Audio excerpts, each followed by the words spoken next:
ازيكم حبايبي؟ عاملين ايه؟ يا رب تكونوا بخير ان شاء الله. النهارده هنعمل معاكم فيديو الفراخ المشويه على البوتاجاز بتاعنا زي ما انتم شايفين كده. طبعا الفرخه دي مخليه، في فيديو انا عاملاه، اللي ما شافوش يا ريت يشوفوا لانه حلو ومفيد جدا جدا جدا. ازاي بنخلي الفراخ بتاعتنا من العظم عشان نعمل بيها الفيديو اللي انتوا شايفينه ده.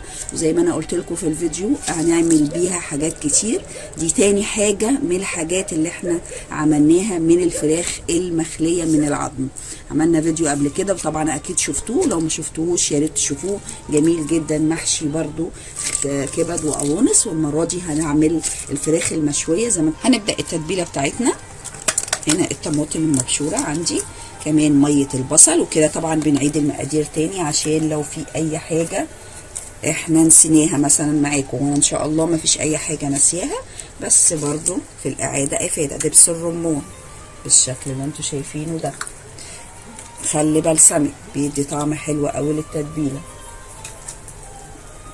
توم بودر، بصل بودر زي ما انتوا شايفين، كاري رشه زي ما انتوا شايفين كده، رشوت، مش هحط حتى الكميه اللي عندي كلها.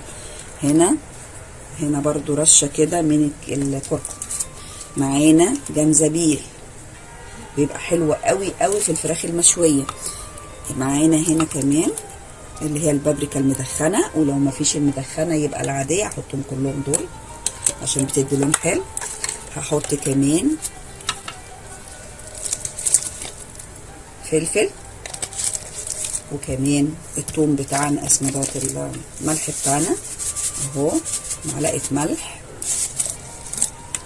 وهنا كمان العسل عشان يعادل لي كل الطعم ده وبيدي لون خطير في المشوى عندي بتاعت الفراخ، شوي الفراخ. والزيت بتاعي بالشكل ده. وهقلب كل المحتوى ده كله مع بعضه كده اهو، وبعدين نسقط فيه الفراخ، وبعدين نحط فيه الفراخ بتاعتنا كده. ممكن من بالليل التتبيله دي هنعملها ونحط فيها الفرخه من بالليل ونقوم طبعا نشويها، يا اما نعملها من الصبح، وبرده تنفع ان احنا نعملها قبل بقى ايه الفطار بساعه كده، تبقى زي الفل اهو. زي ما انتوا شايفينها هحط فيها الفرخه بتاعتي. حطيتها زي ما انتوا شايفين كده، وابتدي بقى ايه املاها كده بالتتبيله عندي اهو.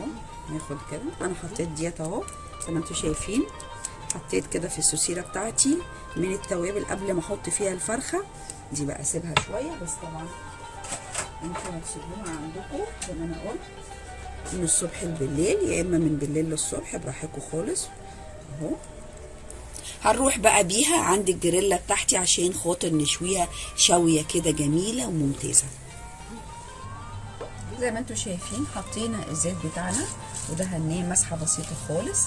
اهم حاجه بقى في الشويه ان لازم الطاسه دي تبقى سخنه، الجريلا عندي سخنه جدا جدا جدا لنجاح الفرخه عندي المشويه بالشكل ده. تاني حاجه بعد ما احط الفرخه هحطها على ظهرها الجلد. تالت حاجه بعد ما احط الفرخه على الظهر بتاعها من الجلد هبتدي احط عليها اي حاجه تقيله عشان تديني المرق اللي انتوا شايفينه ده، اللي هي الخطوط اهو. بسم الله.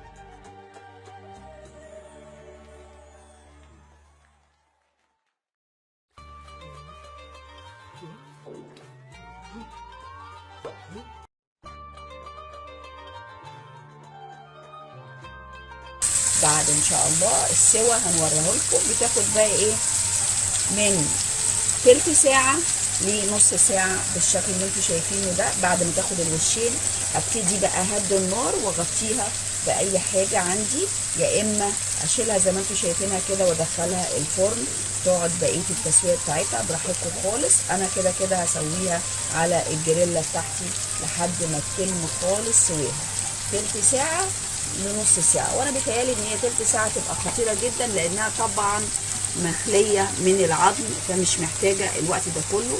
فتلت ساعه هتبقى كويسه جدا جدا جدا.